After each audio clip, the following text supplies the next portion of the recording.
China's disappearing chips, the latest headache for the global supply chain. Analysts say they started noticing the drop-off in shipping traffic toward the end of October, as China prepared to enact legislation governing data privacy.Usually. Shipping data companies are able to track ships worldwide because they are fitted with an automatic identification system, or AIS, transceiver. This system allows ships to send information, such as position, speed, course and name, to stations that are based along coastlines using high-frequency radio.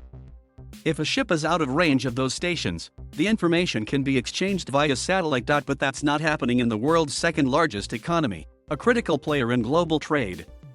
In the past 3 weeks, the number of vessels sending signals from the country has plunged by nearly 90%, according to data from the global shipping data provider Vessels Value. We are currently seeing an industry-wide reduction in terrestrial AIS signals in China, said Charlotte Cook, head trade analyst at Vessels Value. New data law could worsen supply chain chaos. Asked about the issue, China's Ministry of Foreign Affairs declined to comment. The State Council Information Office, which acts as a press office for the country's cabinet, did not immediately respond to a request for comment about why shipping providers were losing access to data. But analysts think they've found the culprit: China's Personal Information Protection Law, which took effect November 1st. It requires companies that process data to receive approval from the Chinese government before they can let personal information leave Chinese soil, a rule that reflects the fear in Beijing that such data could end up in the hands of foreign governments. The law doesn't mention shipping data, but Chinese data providers might be withholding information as a precaution, according to Anastasis Touros, AIS network team leader at Marine Traffic, a major ship tracking information provider. Whenever you have a new law, we have a time period where everyone needs to check out if things are okay, Touros said. Other industry experts have more clues of the law's influence. Cook said that colleagues in China told her that some AIS transponders were removed from stations based along Chinese coastlines at the start of the month, at the instruction of national security authorities. The only systems allowed to remain needed to be installed by qualified parties. Not all of the data is gone. Satellites can still be used to capture signals from ships. But Touros said that when a ship is close to shore, the information collected in space is not as good as what can be gathered on the ground. We need terrestrial stations in order to have a better picture, a more high-quality picture, he added. With Christmas approaching, the loss of information from mainland China, home to 6 of the world's 10 busiest container ports, could create more problems for an already troubled global shipping industry. Supply chains have been under strain this year as badly congested ports struggle to keep up with the rapidly rebounding demand for goods. Shipping firms rely on AIS data to predict vessel movement, track seasonal trends and improve port efficiency, according to Cook from Vessels Value. She said the lack of Chinese data could significantly impact ocean supply chain visibility across China. The country is one of the world's major importers of coal and iron ore, as well as a huge exporter of containers. As we move into the Christmas period, it will have a really big impact on, and this is the most important element right now, said Georgios Hatzimanoulis, media strategist for Marine Traffic.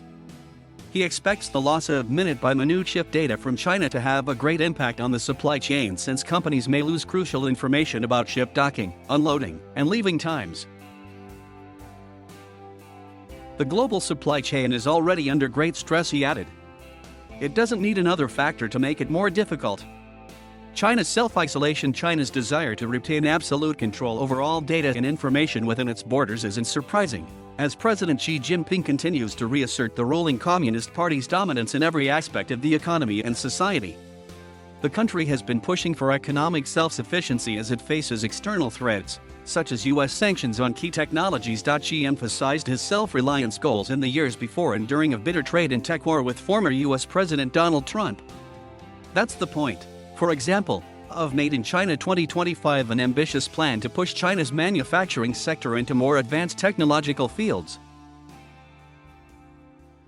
Some top officials in Beijing have recently tried to quell concerns among global investors that the country is isolating itself from the rest of the world as it prioritizes national security. Chinese Vice President Wang Qishan, considered a trusted ally of Xi, told the Bloomberg New Economy Forum in Singapore that China would not develop isolated from the world.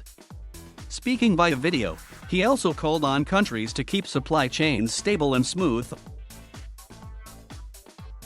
But China has embraced policies during the coronavirus pandemic that often appear to do otherwise. For example, during the pandemic, Xi has doubled down on his push for self-reliance, stressing the need to create independent and controllable supply chains to ensure national security. And the country's sweeping clampdown on tech extended this summer to foreign IPOs, when the Cyberspace Administration of China proposed that major companies with more than 1 million customers seek approval before listing shares overseas. As with the recent data privacy law, the agency cited concerns about whether personal data held by those companies could be exploited by foreign governments. China's actions this year may come at a cost, though, if the country goes too far in its attempt to protect itself from perceived foreign interference.